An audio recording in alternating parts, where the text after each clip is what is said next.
Recognized student organizations at UW-Whitewater have three potential ways in which to store their finances.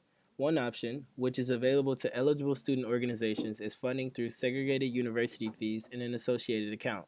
Due to the special circumstances that limit which organizations are eligible for this type of funding, SUFAC funding and accounts will be handled in the separate trainings. This uCast will specifically cover the two most likely locations for student organizations to store their funds. The first option covered will be a savings or checking account with a bank or credit union. The second option covered will be a student faculty account through the university's cashier's office. Both options have pros and cons, and ultimately, the choice is yours to make in the end.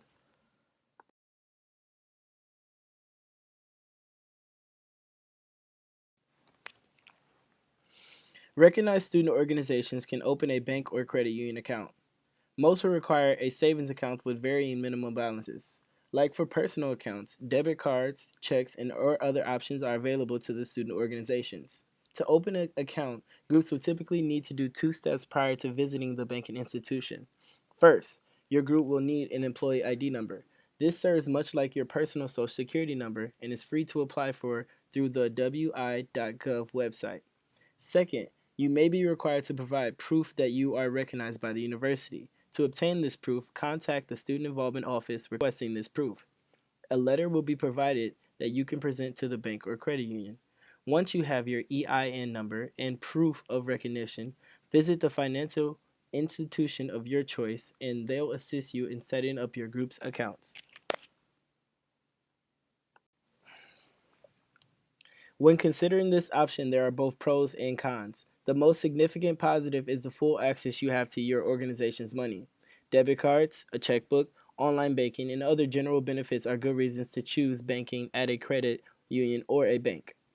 There is no university oversight of your accounts, which means you have full responsibility for spending as well for keeping account information and passing on signature rights as your advisors and officers change over time. There are also some negatives to consider. The first is that when your organization applies for its Employee Identification Number, or EIN, an individual will need to include their Social Security number in the application. That Social Security number will forever be associated with your group's accounts. Recognized student organizations can also choose to open a student faculty account through the cashier's office. While a student faculty account requires very little to open, it also has some limitations. To open an account, your advisor will need to assist you in filing out some paperwork. The paperwork is available from the financial services website. You'll take the form and your deposit to the cashier's office where you pay your student bill.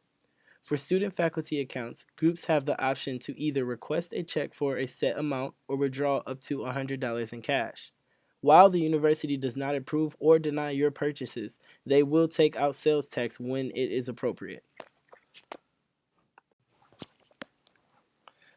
As with any option, there are both positive and negative aspects to student faculty accounts. The negatives to consider are as follows.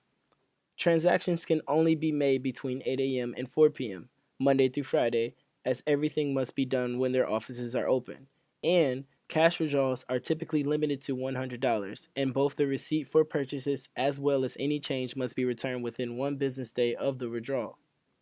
Positives to consider include your organization is not required to have its own employee identification number, and therefore no student or staff social security numbers are associated with your group's accounts.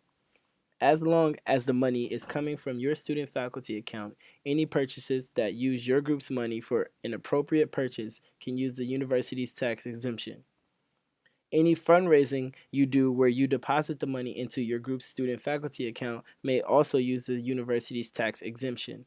And, in accordance with state law, the university will take care of removing sales tax whenever your group sells any items. If you need further assistance, please contact Career and Leadership Development or the Student Involvement Office for help. If no one is available, please leave a detailed message and we will make sure to get back to you in a timely manner. Thank you for watching this video.